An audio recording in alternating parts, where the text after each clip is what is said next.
Bonsoir, bonsoir, bonjour, c'est Congo News 24.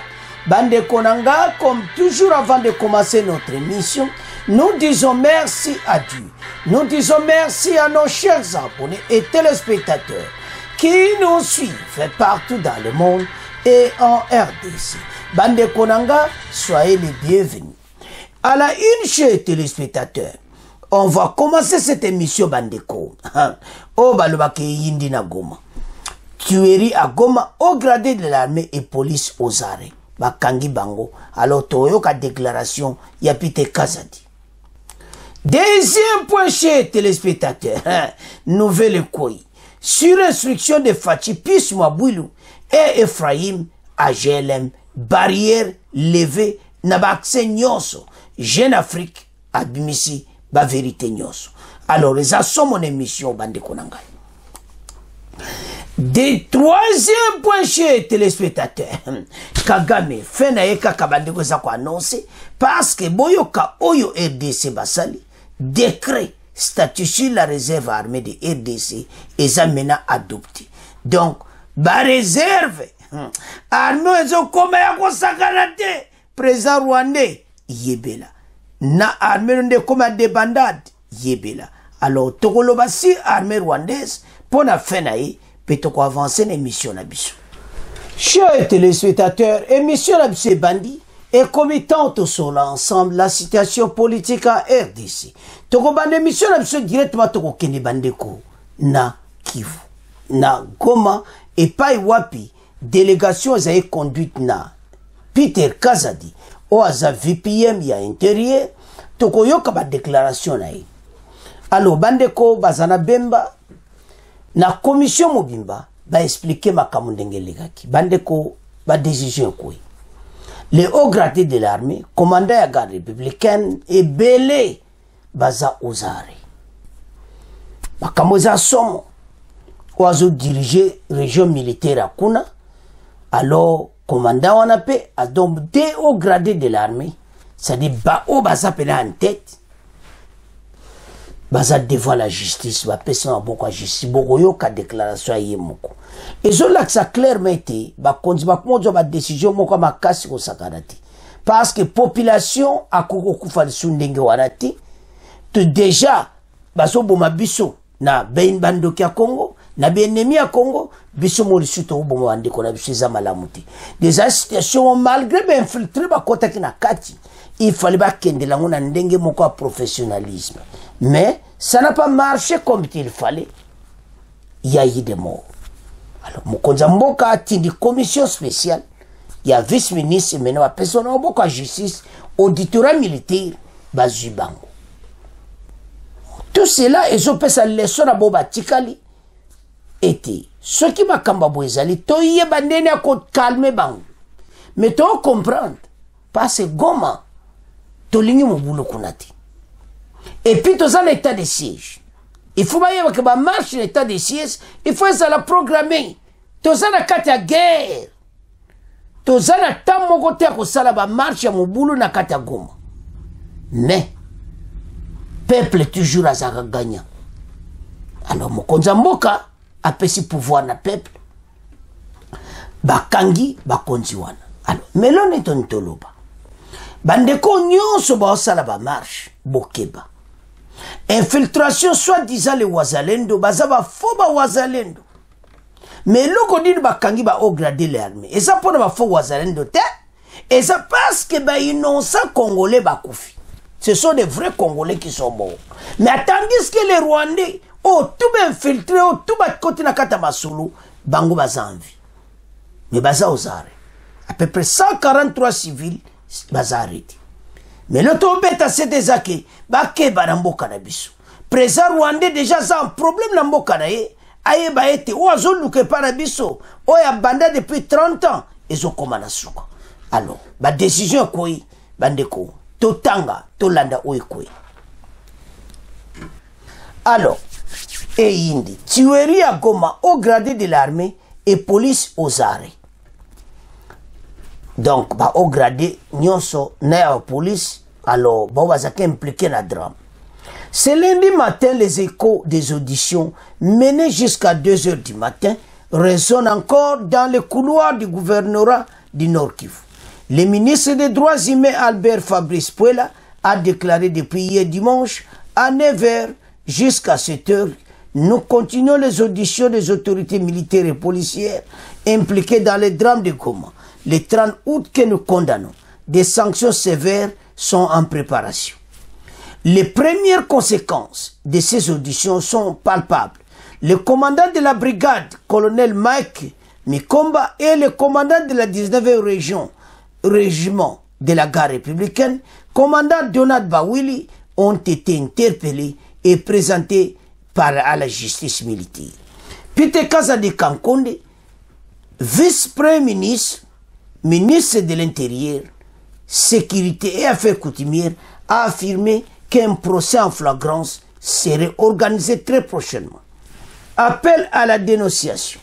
Un appel est lancé aux familles des victimes pour qu'elles fournissent tout élément susceptible d'éclaircir cette sombre affaire. La commission invite les familles victimes d'entrer en contact avec l'auditeur militaire supérieur de la province du Nord Kivu afin de dénoncer d'autres faits infractionnels non connus à ce jour, a déclaré Albert Fabrice Puela. Il est également demandé aux familles ayant constaté la disparition de l'heure après ces incidents de collaborer avec la commission et les différents centres hospitaliers pour identifier les victimes. La quête de la vérité. Peter Kazadi ayant précisé la démarche de la commission à Goma, a insisté sur la transparence du processus en déclarant « Nous n'avons pas intérêt à cacher quoi que ce soit.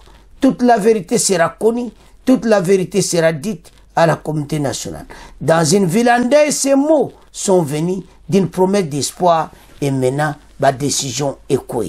Bandeko, et ça somme. Toi et Alobaki, yango ekoi.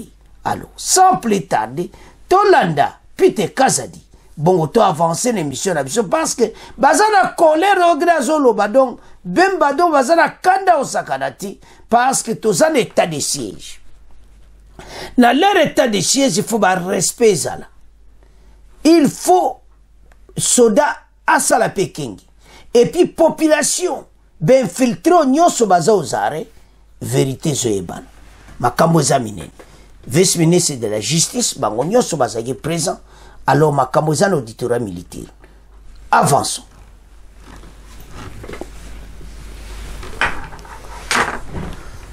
Auditionner tous les responsables militaires, sécuritaires de la ville. C'est-à-dire, commençant par les généraux militaires, le commandant de la zone de défense, tout le monde, le commandant de la police, des services de renseignement, l'ANER et la DGM.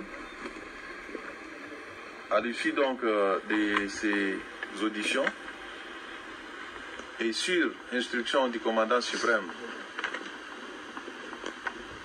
je vais vous annoncer que quelques responsables militaires ont été immédiatement déférés devant l'auditorat.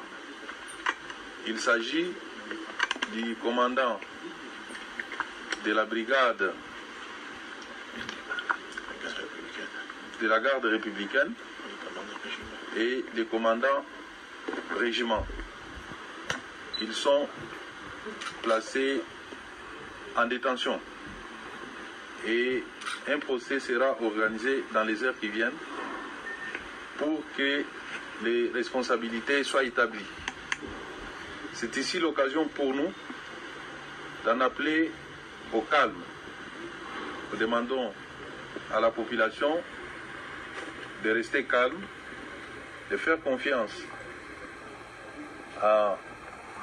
dans le gouvernement et de faire confiance à notre justice qui va bientôt se prononcer. Nous demandons également à chaque famille qui aura constaté la disparition de l'un de ses membres de se signaler auprès de l'auditorat supérieur avec possibilité de se constituer partie civile dans le procès qui va être organisé. Voilà chers amis de la presse, l'annonce que nous pourrons vous faire ce soir. Nous sommes encore là. Nous allons continuer pendant la journée à recevoir les membres de la société civile et toutes les autres personnalités qui pourront solliciter de nous rencontrer. Je vous remercie. Bandeko tolandi biso nyonso pite kazadi. Bakonzi bazozo ba mesure moko nécessaire pour mboka. Balingi lisu ba je kututi. Donc soki bazuyo okomona makambo na yo. Voilà. Alors, situation yo soto tali bien, est à peu près 50-50, c'est-à-dire peuple azana faute pe bango pe ba na faute. To banana peuple renai. Tous en état de siège. Ba marche, il faut régulariser. Tous pays na guerre na Rwanda. Zomona. Alors, ba Rwanda baza ko s'infiltrer pour batia mobulu na Goma. Peuple oazana Goma landa très bien. To keba no tozo sala. To me makamunyo sur la propriété pa bakonzi. Eza la régulariser. Parce que ceux qui do sala ngona hors de té, to ko risquer. Parce que monguna zaka ko zalantou. Bazolinga gome pela moto bango ba profiter. Alors bakonzi bako tika tante bako éteindre ombala moko. Mais façon de baela qui ils n'ont pas appliqué le professionnalisme. C'est pour cela que le commandant bango mibale baza na maboko ya justice. Alors ce qui l'arrestation est salami pourquoi? La façon dont ils ont menacé, la façon dont va approcher à nous. Il fallait qu'il y ait un système comme ça. Oui, un soldat et un policier qui a été mort, mais il fallait que les conditions soient très bien. Mais il y a des salimba wazani. Batu bakufa kebele. Et qu'on les kabumude. Bakonzi faut avoir une décision. Alors, basengi lisunde tolandi wana na extra wana pese kasa da yeb sibino nyoso bande kwa Goma boza na kimia. Soko ebinde ko oyo a perdre bandeko na ibaya ko mona bakonzi. Soko zoluka mutu na zo monete baya ko luka bakonzi. Ba ko sala makambu nyonso pona bato bakufi ba ko préparer tout. Ba otsonga en charge. Ba famille wana pe en charge. Makambu nyonso kitoko pona intérêt ya ADC. Congolais, c'est là. Pourquoi? Parce que maintenant, tous un gouvernement oyo et yebi comment ce que les Cambodgiens ko aider population. Place au ko lela au du réponse. Tous ala kabane tiki. Au ko lela lela non pendant 18 ans, mutakota lokuta zati. Mais lelo to c'est là. Ba konza mboka, ba telemi pour l'intérêt de la nation. Alors, mutu akomeka sans permission, aeba ete bakozala na ye. Bandeko, ba Rwanda be infiltré ba tonda ki na ndenga mukete, et pesa ki propriété, jusqu'à ce que moni makambo e salami, ezo pesa pasi pour mboka na biso. Mais Congolais to tike la munguna tanti. Aza partout azo yenga yenga. Azo luka nani ko salama be po mboko ekota désordre, bango ba profiter na est, na ba faux M23 na bango, o leloyo. Président rwandais a comme ko panzana ba procédure nyonso a président rwandais ba plan nyonso za déjouer alors azana problème sérieux talelo balengwa créer na Goma et puis so tala makambango il y a des hommes en cravate à RDC baza ko appuyer biloko wana ils sont à Kinshasa bazo manipuler kuna na S mubulu kake kota des autres kake kota rapport ni neza makamba GLM na makabo batu wa kufi na Kivu. Bolanda ki batu wana. Azolo bake batu wa kufi kuna na Kivu. Bozo ala na biso na GLM. Mais GLM kanga banzela. Tozo ya na pona. Eza soma. Mokoza mboka ye moka intervenir. Alors. Ba situation toza nango. Ezo senga ba Congolais ba comprendre. Ete. Pays ezo passé ba moment moko. Les plus difficiles.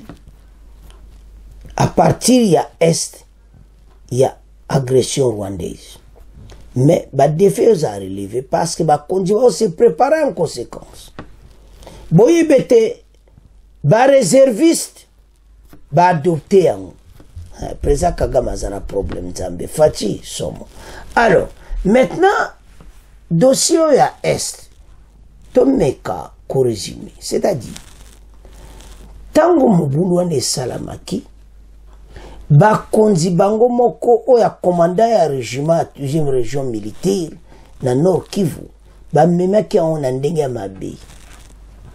Il fallait ordre ezala bamea ko attaque yango na professionnalisme, mais nde bamemelaki yango yango ekute bango bakorate misala na bango isozare eza mawa parce nombre elekaki ebeli, parce bango ils ont ouvert le feu la population, chose qu'ils ne pouvaient pas faire. Gaz lacrymogène elingaki osala yango bien. Pourquoi bokei ndenge wana? Tango bomonaki bo bazana ba arme, voilà obeti azana arme, preuve ezali azaki na arme yango tobeti masasi, mais bo bakufela bazangi na ba arme ti après boyokanga bo bazana ba arme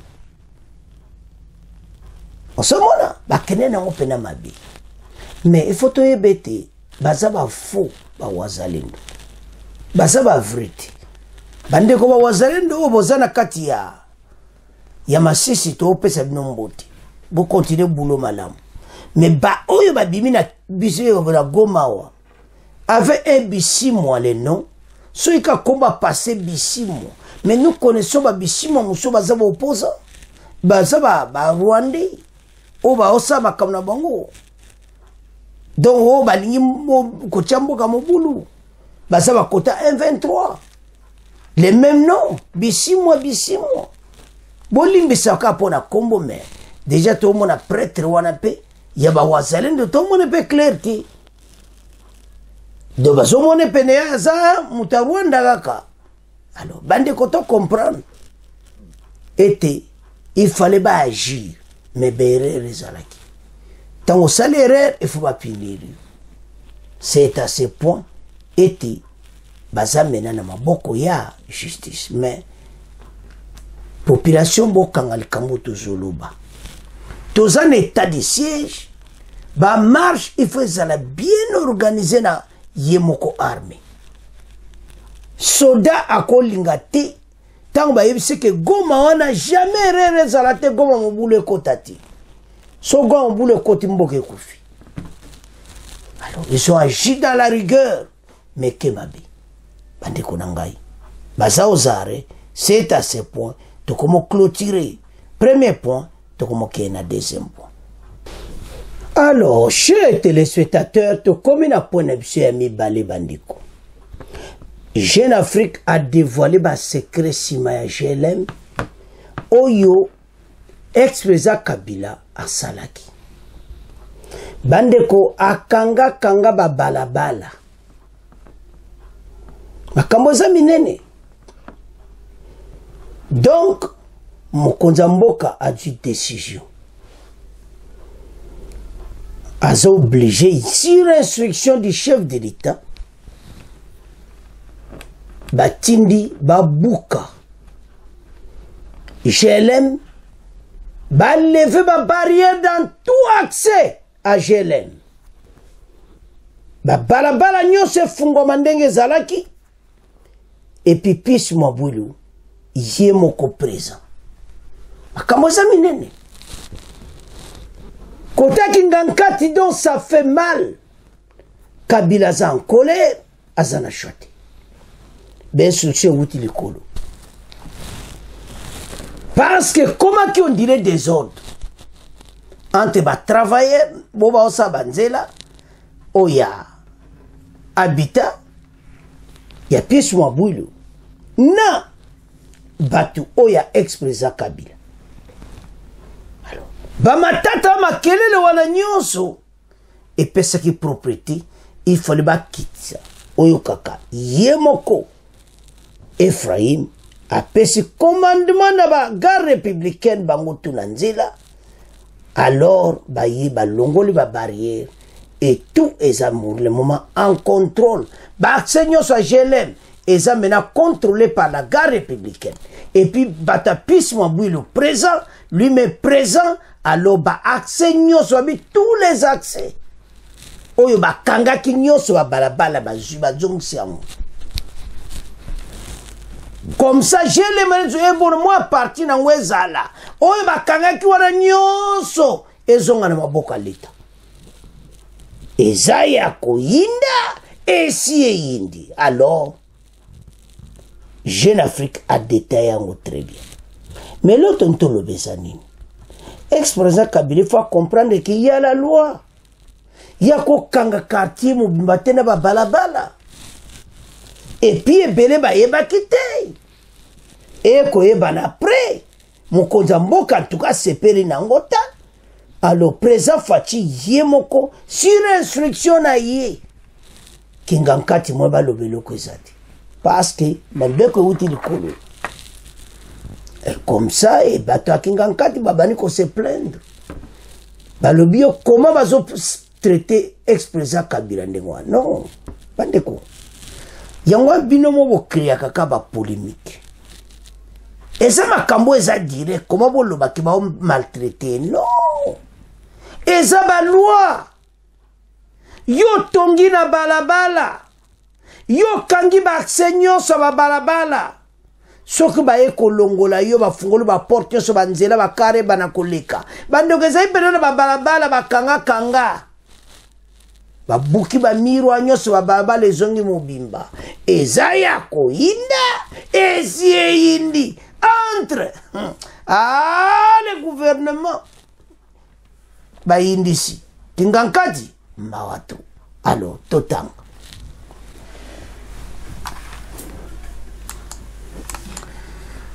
Sur instruction de Fachi, Pius Mwambulu et Ephraim HLM, toutes les barrières sont levées. Tshisekedi rouvre les rues autour de la résidence de Kabila. Balabala nyonso, ezongi ndenge zalaki. Oh, mais Fachi fallait qu'à intervenir, mais comme une soni. Comment va kanga balabala ndenge? Les barrières ont été levées si tous les accès de la résidence quinoise de l'ancien président congolais situé à Gelem, et c'est sur ordre du chef de l'État. Le 4 septembre 2023, à 18h25, Jeune Afrique a révélé Masoloto.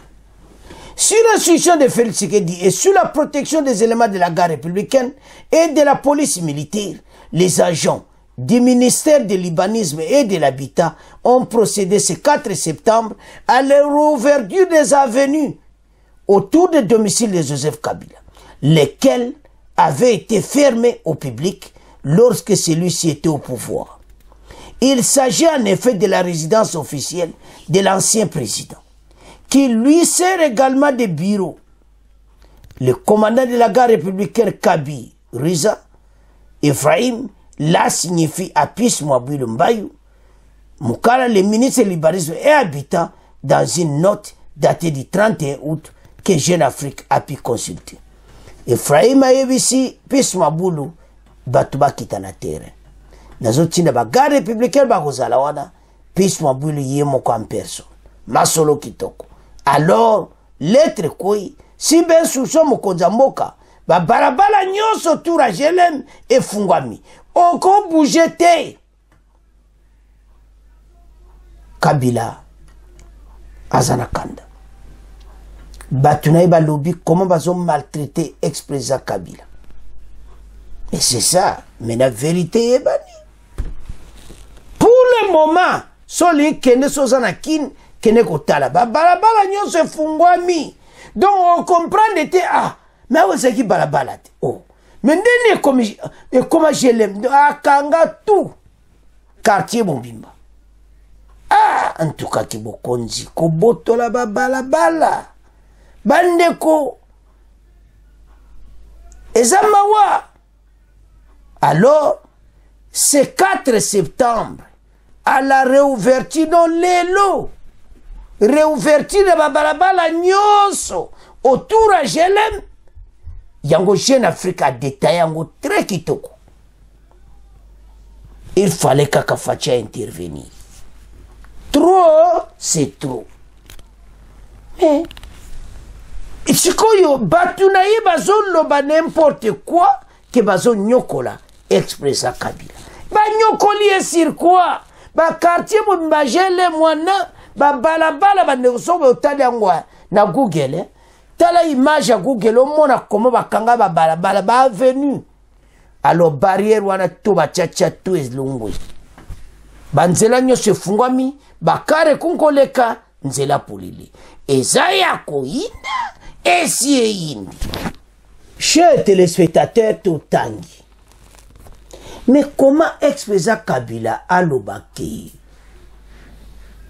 bazo nyokola ye fatia osale bien te asa être humain asa quand même président ba PCV, mais tout cela ebima pona nini? Il n'a pas raison, même devant la justice asa na place te. Alors mibeke wuti na likolo ndeto ulobawa c'est lundi banakin encore bango lela kene vous vérifier je l'importe ba boulevard ba bobazo bongsa pena banzela yango ndenge ezalaki bazongisa ba balabala wana ba numero non tala esa malamu te comment yo kanga quartier mumba yo moko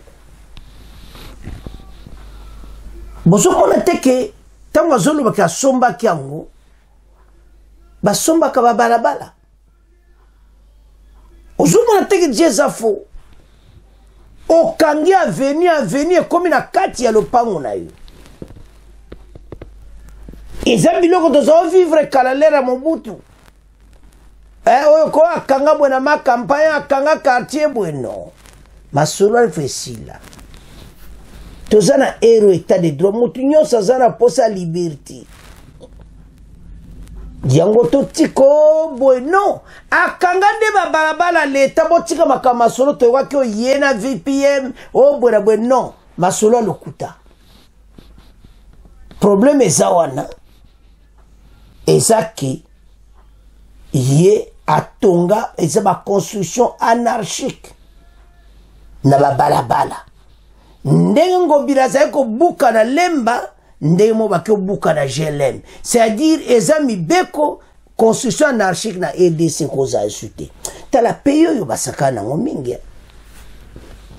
tika mibeko ko ya boyi kongola me ako comprendre a raisonner mais mawana biso doza trop naïve tala ceux qui même doza mokonza mboka soka salaire beaucoup loba non président place on les bien mais ba travailler wana ils n'ont rien à dire. Et à part tout ça, soit qu'on le passe au tal bien ensemble. Par Congolais, tout la mokako. Ceux qui expriment Kabila Salimabe, à Salimabe, à Tongina Balabala. Alors, mais bien que quoi, c'est lundi. Kende kuno kuta ba veni nyonso efungwami sur instruction à chef de l'État. Oyo tout ezo pesa déjà message na ba oyo bazo tia tembe. O nyonso bazo loba oyo wana na bakonzi. Tokeba. L'heure au balobaka est grave. Donc ndenga zawana kingankati c'est comme le kola deuil bazabe na passe. Mais c'est comme ça, il fallait pas respecter. Alors, bandeko, oyo tout bazoloba, o bazana kaya ex-président Kabila, PPRD baz FCC bazolobo wana totika. Ex-président Kabila zana raison te. Fachi azana raison ya kotinda ga républicaine na pismo bata pismo bulu kofungola nzila. Alors maintenant de tolo bakare comme tambola nzele comme kitoko et puis ya tikali na moi je l'aime na yende zaki kala yango wana o akanga babala eza shooté. C'est à ce point to tiki deuxième point to moke na troisième point bandeko o balobaka mibeke koi na FARDC décret ya ba réserviste et puis to koloba si Rwanda comment président Kagame ba problème ezo continuer kaka na kati ya RDF M23. Chers téléspectateurs, biso koto makambo ezo kende bien, Mais côté à présent Kagame est comme un problème na kubanga. Situation est comme un peu difficile. Na oezo le capé en Afrique de l'Ouest. Président rwandais a commis devant un problème. Problème en que aza kubanga. Même que va bête même coup d'état et tout ça. Mais biso côté la biso masolo kitoko. Mais to ba ananu ya Rwanda. Bolanda qui une émission passée. Armée penda don bazara problème. Na utolanda émission moko ba français soke na RFI oyoka yango. Ba lobby ke koma 83 officiers oya longoli na kati ya armée. 83 zawata. Donc c'est-à-dire ils ont bateau ba monter coup d'état du bateau à Sikati wana. 83 ba suspect. Alors, ozomona te kazo vivre na kobanga. Bon monte le président rwandais pena komi na suka. 83 officiers. Et ça wa. Donc a komi na problème au Syrie. Donc faire Kagame yango wana tozoloba. Sikoyo côté na biso. La montée en puissance ils ont continué. Bah voter décret ya ba réserviste. Donc armée zo ko munene na ndeya osakarate côté tout ça ba recrutement côté ba réserviste siko. Ako biso to tonda na bango. Eza o makama ko bombati. Tous ces jeunes au bazo bunda pona mboka. Et belé batiki minduki babimi na zamba tous. Et belé bazo yenga yenfu batia bona kati ba réserve. Bakene ko yekola musala soldat très bien. Parce qu'ils le savent déjà. Mais bakotsa bon ce qu'on a ba réserviste. Yango partout ezali. Mais na beta ba pays nyo so baza ba réserviste. Oya biso metala le mokili baza kotala baza kolo. Alors lelo nouvelle koi est adopté. Et comme maintenant donc ils est comme officiellement armée de défense. Il y a ba réservé à RDC. Totanga. Ah donc président Rwanda ozoyo kabo moteme zo beta bi ah ngaya wa so la tchaka ngata démocratie bien qui dictateur au président rwandais moteme zo so fin de Kagame FARDC arrive yebaka yango donc azawa nazana problème sérieux parce que azo ebate elonia kozala. Alors décret statut sur la réserve armée de RDC adopté. Le gouvernement vient d'adopter le projet de décret relatif à la mise en œuvre de la loi il y a 22 mars portant institution de la réserve de l'armée. Soumis par le vice-ministre de la Défense nationale à ses combattants, dont Jean-Pierre Bemba, ce projet de décret répond à la nécessité d'organiser le fonctionnement du service de la réserve armée de défense République démocratique du Congo à l'article déjà de la 23 mai qui prévoit les règles d'organisation et de fonctionnement de l'armée. En effet, précise le gouvernement, toute armée qui se veut professionnelle et républicaine doit avoir à son sein un nombre important de réservistes. Pourtant, venir en appui aux forces armées, aussi bien en temps de paix qu'en temps de guerre. Donc, Bakoro Yana Bango.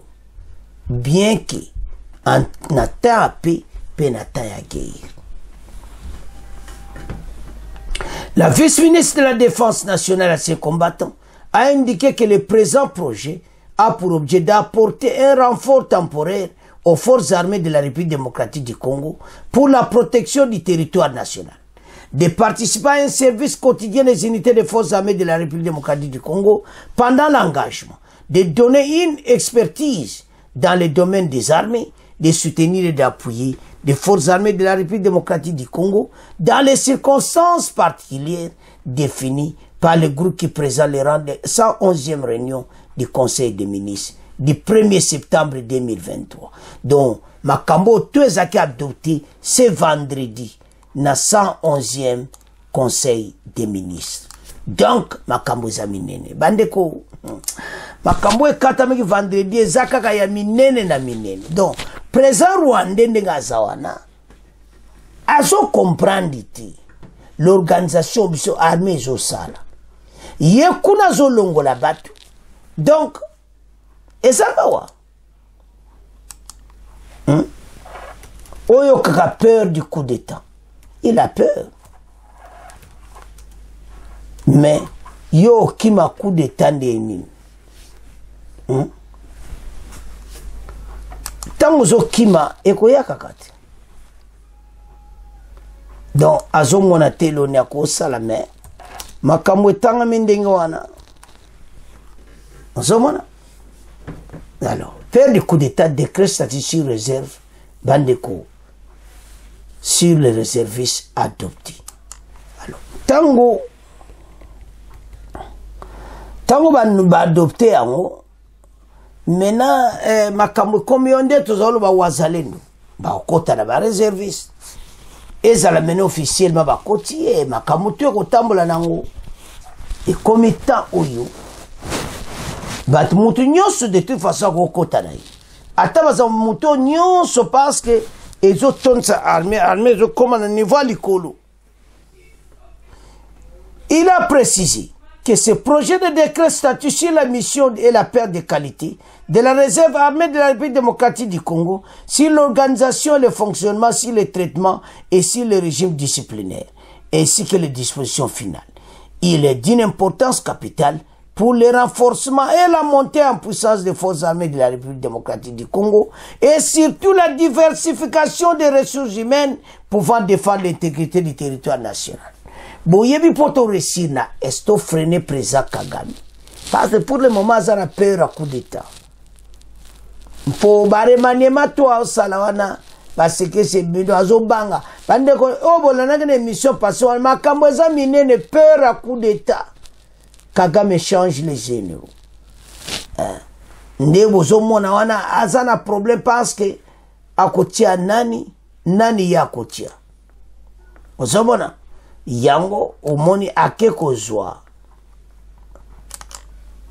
Mubarak Muganga comme chef d'état-major amone ke ye akobete coup d'état. Mais ozoko komikosa parce que ça peut arriver oyo aban na Rwanda ezaya koyinda. Alors c'est ça problème à kominango président rwandais mayele si azo changer bato donc ozomona donc situation eza mobulu ozomona. Alors côté biso décret statut sur réserve de FARDC bandeko adopté. Donc ozomona ke biso koto makambo ekene kitoko ye kuna peur de coup d'état jusque ya ko longola so combien na kati arme tout développer masulu parce que Kagame azo komane na suka. Des nouveaux généraux de l'armée rwandaise, Lucie Mieux, il faut être précis, hein, ce ne sont pas des nouveaux généraux qui ont été promus la semaine dernière. Oui, ils avaient déjà le grade de général, ils ont simplement été nommés à la tête de différentes divisions des RDF.